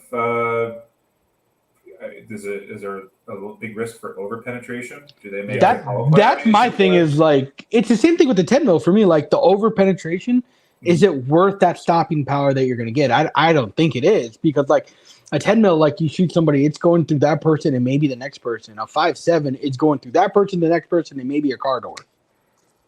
Does it have enough penetration and still be lethal at the end of it? Is it still lethal after it overpenetrates? I just don't know much about the round. The video I saw him in, they were shooting it through car doors at 50 yards through a body into another body. And that's what he wanted because of active shooter stuff. It seems like a liability. Right. That's what I felt. I'm like, bro, what are you trying to do? Like you like, I'm thinking like if you present normally someone 15 yards from you, right? What's behind them that you're going to hit? Because like, I got to figure out what the next 100 yards behind that guy is before I even like draw down on him. That's a good point. Yeah, if the round still maintains a high level of lethality after it passes through a body, then it's probably not the right round to carry for being in public. But don't worry. That's Tanner's boy, Tim Tanner. He's best friends with Lucas. No, bro. No. You know what? Let's talk about this. Now we got most of the questions, actually all of them out of the way. Let's talk about this because this is a topic that few of us been talking about in here. Everybody has a go-to guy they watch for firearm stuff. There's a grand thumb. There's always a conversation. Flannel daddy of whether or not, and I mean, there's some people in this little group here were having some issues with some of his videos. They were kind of getting annoyed with him recently. I like Warrior Poet. Again, I'm not an expert like you guys, but who is your go-to guy? Like I know Grant. So Does everybody here like Grantham? What's the issue with him that some of you have with him, especially as of late? Sorry, WhiskeyBanger. I'm going to put you on the spot there. I used to. So my favorite. So I'll start with this. My favorite gun guy on YouTube is Mike Glover, Fieldcraft survival guy, former Green Beret dude. Took his class. Yeah, like Tim's taking a course for him. Like awesome, dude is squared the fuck away. He's not cringy. He's not fucking gun thoughts or fucking demolition rants or whatever. Demolition Ranch. Brandon Herrera. Yeah, just like cheeky fucking bullshit. Like Grantham, like 4 or 5 years ago, I loved his shit. He was really good about explaining loadouts and different survival training and, hey, this is the stuff you need. This is the stuff you don't need. And I listened to everything he said because, I mean, the dude has a wealth of knowledge, all kinds of training with the Air Force. Fucking, I mean, the dude is a SEER instructor. Like, yeah, I want to know what you know. But like lately in the last, I'd say 2 years, everything has just become like jokey and stupid. And like I appreciate like dumb humor and like dry humor. But when you're just constantly like throwing, you know, your mom jokes every 5 fucking seconds, it gets old really quick. So if I want to learn something, my 2 go-to guys are Mike Glover and like Warrior Poet. But even Warrior Poet, some of his stuff, a little bit here Like and today. there is a little. We had a problem. Like, yeah, the with his video today was today. just kind of. Not very informative. Just more like, Yeah, it was like you just shoot said. shit and make fun of They things. shot these guns. But he didn't Yeah. like. He specifically in the title said, "I don't like these weapons." Yeah, and then failed to Never go through explained why. why. Yeah, And it was just kind of like, you know, joking around. It was a Kentucky ballistics guy who's yeah. another yeah. cringy, let's just shoot shit until it blows up in my neck and I'm bleeding out and dying in the hospital. Jesus Christ. I mean, he's a He's not perfectly wrong. fine guy, like whatever, but You gotta bring that up. It's a traumatic experience. I get his point though, because usually Warrior Poet is very specific. He breaks things down very meticulously. Talks about what. This was just very. I was actually surprised. Yeah, it was fun to watch, but I wanted more information because usually he'll go into that kind of detail. Today it was like, nah, it's just 10 minutes of me blowing up shit. And I just don't like these. I'm like, okay. yeah. So I don't want to say it was a waste of time, but it wasn't the usual content that I get from him. So, about you, Stovepipe, who are your go-to people on YouTube for a I firearm? actually don't watch a lot of GunTube anymore. Oh my God. No, I He's used too good for to. us. I used to watch. I started with Nut and Fancy. I don't know what that guy's doing now, but his original videos really kind of hammered home. Like He went very downhill fast, my friend. every day, all the time. I know he's on some terrorist watch list now. Shit. He's doing the Kentucky ballistics thing. He's doing that Brandon Herrera that kind of stuff. Yeah. I mean, it sells, right? People want to watch. You're going to reach People a wanna broader watch shit blow audience up. by blowing shit up. Like It's FPS entertainment, and they sell it. Yeah. Yeah, but didn't he go to jail? Yeah, I actually listen to him on a weekly basis. He does a podcast, but yeah, he went to jail. he's got a felony. He can't own firearms anymore. He's on a terrorist watch list and he's a felon and his channel's falling off. That sounds fun. Sounds like he's having a good time. No, not. Oh, I know not you're talking that about fancy. the other thing. I'm talking Yeah. about FPS Russia. I'm talking about FPS My bad. Russia. There's nothing educational about FPS's Russia channel. It was just entertainment. It was just entertainment, and I think that's really what I mean. That's what sells, right? It's all about getting the views and getting views that are advertiser friendly. And I think that's probably what you guys have been seeing a lot in the last couple of years is YouTube shifting from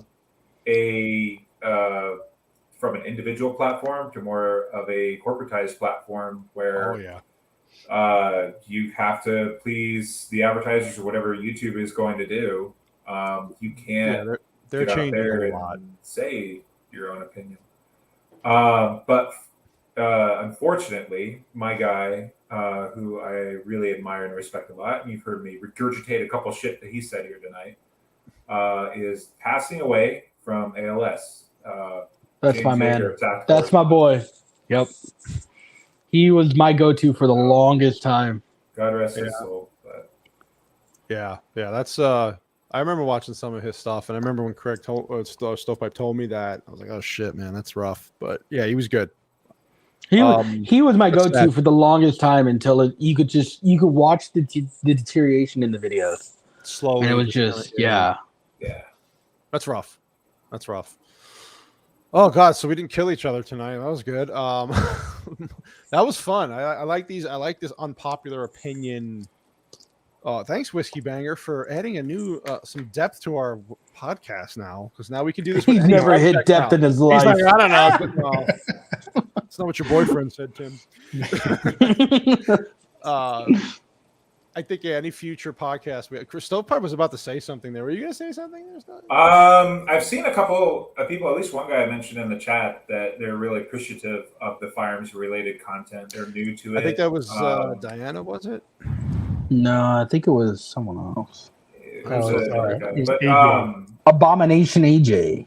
Oh, I like Abomination AJ. He's awesome. He's got people who are listening. Abomination AJ is an awesome YouTuber. We've become friendly recently. He's got awesome content. So follow him on Twitter at Abomination AJ and then on YouTube Abomination AJ. He's awesome. Got some cool videos. Let's definitely follow him. I appreciate not even a gun guy, but his partner is who he podcasts with, big 2A guy. So he's gonna flip our name to those people, and we're gonna help each other grow. So he's kind of exploding right now on YouTube. So thank you very much for following. He just wanted to get us a view, and he followed in and he listened to some stuff. So thank you, man. I appreciate that.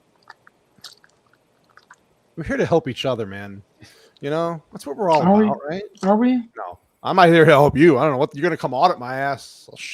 I'm not going to help you at all. I'm just surprised Tim wasn't all about freaking Lucas Botkins. Oh, that's his YouTube guy. That's his boy. That's your boy. For I didn't get to say my YouTube guy. Yeah. Okay, who's your YouTube guy? All right, it's all the time we have today, folks. Not your boyfriend, your YouTube go-to. It was forever. It was James Yeager, and Clint Smith were the two that I would go back and forth between. Now it's more Aaron Cowan and Sage Dynamics. I just his stuff is straight to the point and tells me everything that I need to know if I want to like explore that route of that gun or not, right? Or that drill or not, or that optic or not, and. God forbid, I'm never buying an optic that he doesn't 100%, stand by with his drop test. Yeah, go ahead. Sorry.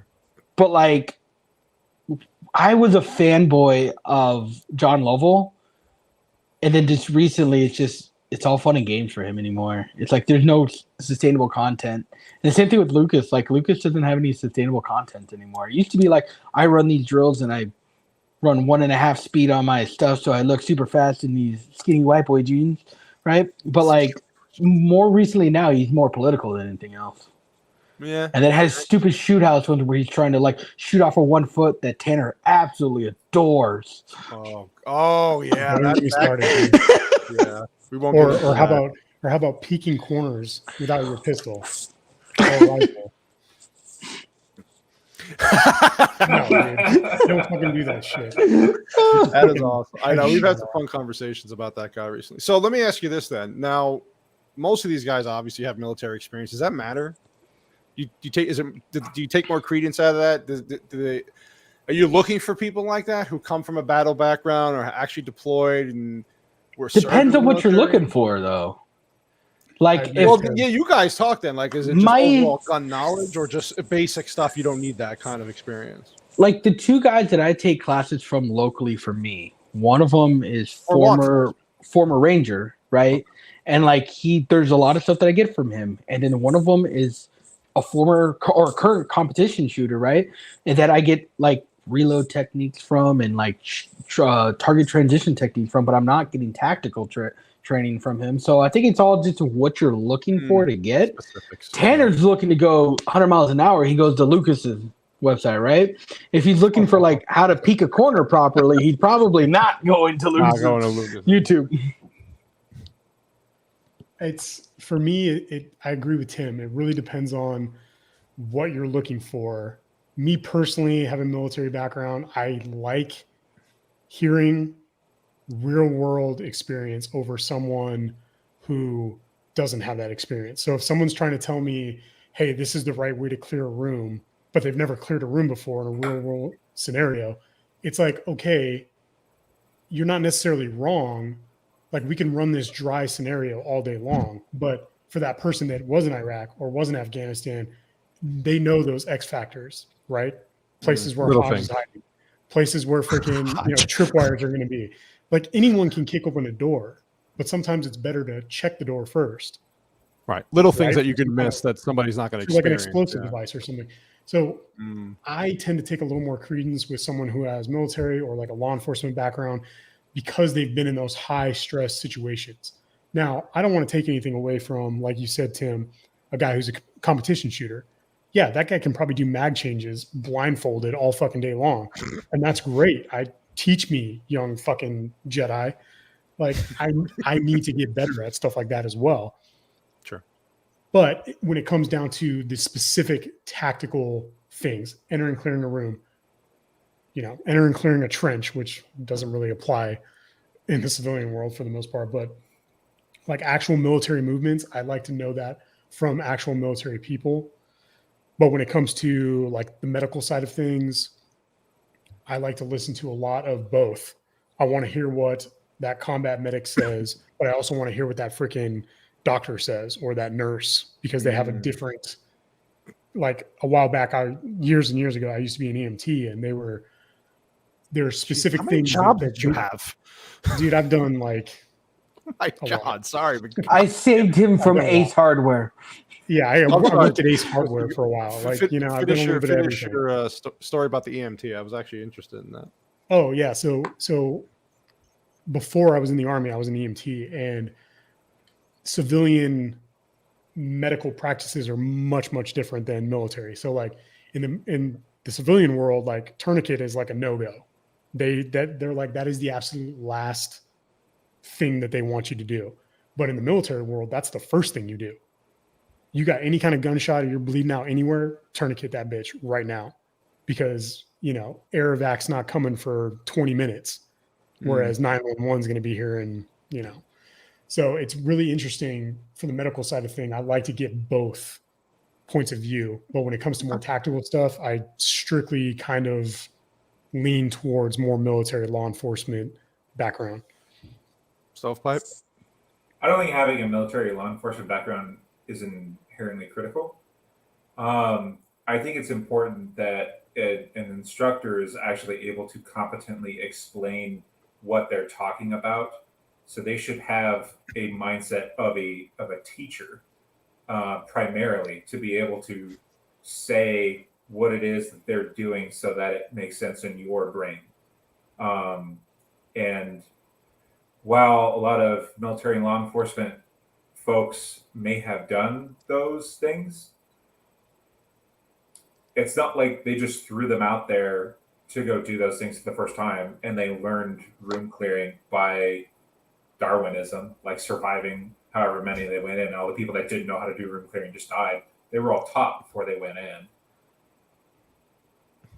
So I don't think it's absolutely necessary. I think somebody who is an instructor and somebody who's had a wide range of training, almost like a master's degree equivalent of training, is more who I want to learn from than maybe some guy off of Phoenix PD who just teaches CCW classes on the weekends. Because you try to shoot somebody in the back with a shotgun at the range.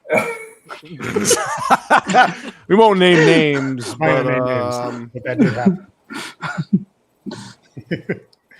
I mean, I don't think you're wrong at all, Stovepipe.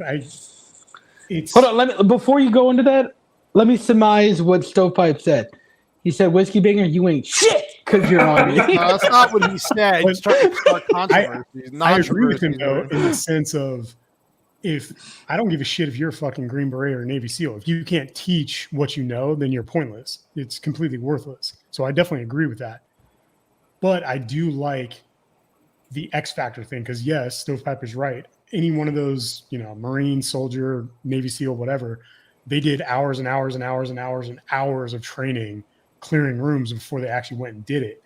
But I do like having those X factor knowledge, right? Like I said, you can clear a room 1,000,000 times and then the situation changes and now you're, oh shit, the situation just changed. Are you going to be able to adapt to that? Can you overcome that? Do you know what to do in this situation? So I feel like people with the military law enforcement experience, they've at least encountered some of those X factors, whereas maybe a civilian instructor hasn't. Now, maybe they know about X factors. They've read about it. They learned about it. Maybe they got trained. Now, I would be cool with that. Like if a civilian instructor was trained by, some ex-Green Beret and he learned that knowledge from him and it trickles down, I'm totally cool with that. No, makes sense. You're going to take that stovepipe? You're just going to take that? For now.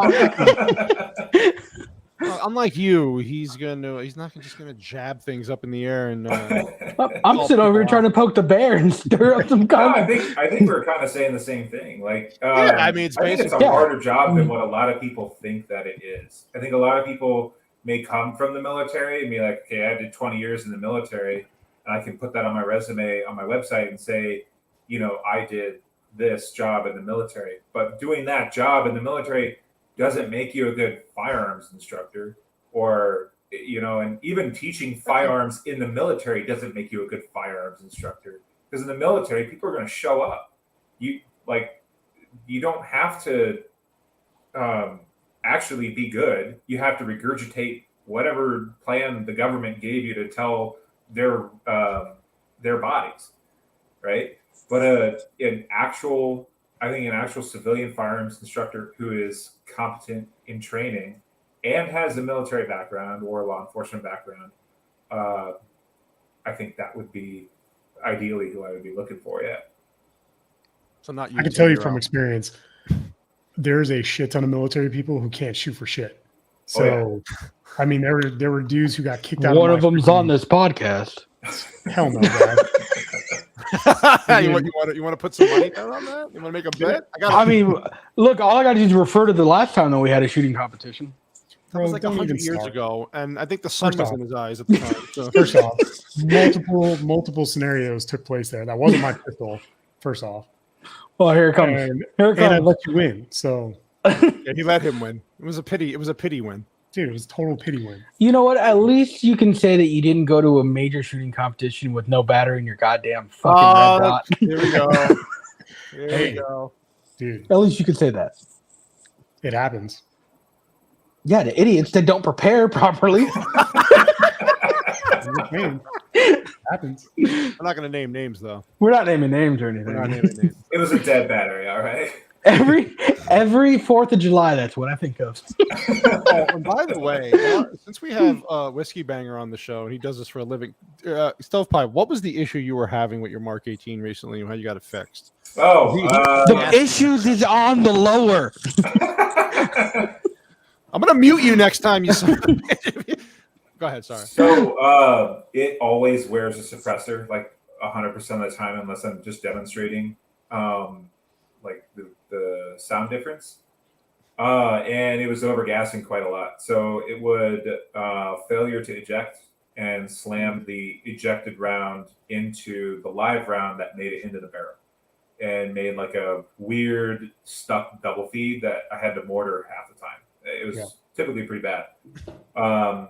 But I had a gunsmith take it apart, put an adjustable gas block in it, and then so it looks like it's going to run now. I haven't gotten a chance to test it and do a whole lot of real hard use on it, but interesting. Yeah, I think I got it fixed. Who did you take it to? It was Distinctive Rifle Works in Surprise. Okay, I've never heard of them. But I was going to say, if you have problems with the suppressor, like I got a guy that's in Mesa that does all of my suppressor stuff, and like he is a PhD in that stuff. If you ever need him, I need to get a different one. I still have the old AAC mount, which is the 51 tooth mount, and it's already stripped once. That was back when AAC was in business, and apparently they're not anymore. I babied it every single time I put it on the gun. I close the latch all the way up until like it gets tight, and then I check and make sure it's on. Yeah, I never use that latch, so I'll probably go with a Surefire. Somebody's going to be in business for a long. I was just curious because I know WhiskeyBanger asked me about that, and I don't know. I was like, it just doesn't. Something's wrong. That's all I knew. It definitely sounded like gas. That gun's always had problems. It's never been super reliable, but I love it. Shut up, Tim. I know what you're going to say. Hey, boy. I know what you're going to say. Look, I know nothing about fixing guns. I take him all to my gunsmith. His name is Al. He owns American Guns Bundy? and Ammo in Mesa. Al Corey. He used to work at Silencer Co. So like he knows his stuff inside and out. And if you bring it to him, he'll fix it. He's got a back room range that he'll shoot into. Don't tell nobody. International waters. Exactly, international water. Okay, listen, StovePipe. I gotta see tomorrow. We're gonna name I'm gonna put a thing on the wall that says Schrodinger's cat. So when he closes it, we don't know if there's actually shooting or not going on. I got to talk to StovePipe tomorrow morning when I see you about this international water shit because you're scaring me now. I'm a little worried. Well, listen, that was a great conversation. It was almost 2 hours of that, so I know some people have to go soon. That was awesome. I like this. We're going to keep doing this unpopular opinion thing. We'll try to come up with new subjects. I got to figure out a subject, though, guys, that StovePipe can join in once in a while because he's very, like, I don't know, movies. Hair loss. Culture. Hair loss. Do a hair club for men. We could do a whole segment on how to not take stuff from the post office and go to federal prison. I don't know. What's a subject, Stove? Give me a subject that you're kind of knowledgeable about that's in the realm of something. I know underpowered motorcycles. Okay. I sold that. I posted it on Facebook for you. I like the 4 people panel thing, so I got to think of a future show eventually where we can have all 4 of us back on. I can probably talk a little bit about business. I can get up and be super. Oh, he's the only one. This is the only dude here with a business that he owns. Yeah. Could talk about business. You own one. Hold on. We could have well, I do want to have a whole financial show, like talking about how to invest and save. I know most people, minus me, know how to do this well. So I know WhiskeyBanger and StovePipe, especially, who I talk to the most about. I know Filipino Meatball's good at this, but you're spending money on staccatos. I can't trust you right now. There's only one person that works in the finance industry in this podcast. Yeah, but do you own the business in the finance industry? No. Okay. I mean, technically, my sister outranks you, so she doesn't outrank me. I have to salute her as she passes down the hallway. I mean, we can always talk politics, right? That's on fire right now as a future podcast, but I don't know if that's really smart. I don't want to talk politics. You guys, I think we're all kind of burned out on the We'll figure it out though. But hey, before you sign off, since we're pimping our favorite gun places. If you guys are interested in a medical kit, it's thetacticalmedic.com in Mesa, over by the East Mesa Justice Court. Thetacticalmedic.com. They ship. And then I also recommend Independence Training if you guys are looking. It's my guy. Town. Yeah. Him and ER Tactical. There you go. Independence Training. He had the best. I took his Stop the Bleed class. Fantastic. Yeah. Fantastic. Smart idea. Very important. It's just as important shooting. Yeah. So I agree with that. Well, we hit the 2-hour mark. That was pretty good. I appreciate everybody for stopping by. I want everybody who's listening or has listened or is going to watch and listen to this, please subscribe, smash the fucking buttons, whatever the hell they say on YouTube, but definitely share this. The more people we get, the bigger we get, the more content we can do and the better content we can do. I don't know what we're going to talk about next Friday, but StovePipe, if you want to just come in and just sit there and look pretty, that's fine. Even if we're talking about something you don't like, we'll get you involved in the conversation. It's not a problem. We're good at that. And then there's always Tim to make fun of. That's easy. That's true. So again, love you all for listening. Appreciate everybody showing up. And anybody else have any final thoughts before we check out? Final thought for me, I just want to rip Tim real quick because he's been ripping on StovePipe. Yeah. When he was setting up his kit years ago, that was a bad experience. He came to me and asked me what those scissors are that people put on their kits. So this dude shows up with a set of fucking like those trauma shears, right? Okay? Trauma shears. This dude shows up with 6th grade fucking construction paper scissors stuck in his kit, and I'm like, "What are you cutting fucking drywall? What are you doing?" This is pre any class in my entire life. I was trying to learn on the fly. That was not one of my prouder moments. By the way, Diana, Stovepipe, Diana does not want you to not be here. We'll see. We'll see what the topic is. I'll probably just sit here and be quiet if it's something I don't know what I'm talking about. Hey, you know what? You can take I can talk about guns. We can do a whole nother 2 hours on shit about guns. If you're trying to steal Diana from me, I will cut her in half and see which one is worth more to. Oh my god, that was fun. My god, yeah, we'll try to figure out the next thing. If we have to talk about guns again, that's fine. I know you fools are obsessed with this topic, but it's good. There's a lot to talk about. I do appreciate everybody sending me information during the week. That helps a lot. So we'll go with that. I'm gonna check out. Tanner, go take care of your wife and baby. Because is he sleeping? Yeah, good. He's been out the whole time. Okay, I know Cassie's coming home soon, so say hello to everybody there. Stovepipe, I will see you in the morning. Filipino Meatball, go rub your staccato till it does things. And I'm going to be checking out. But again, please like, subscribe, share, and we'll see you next week. Thank you all.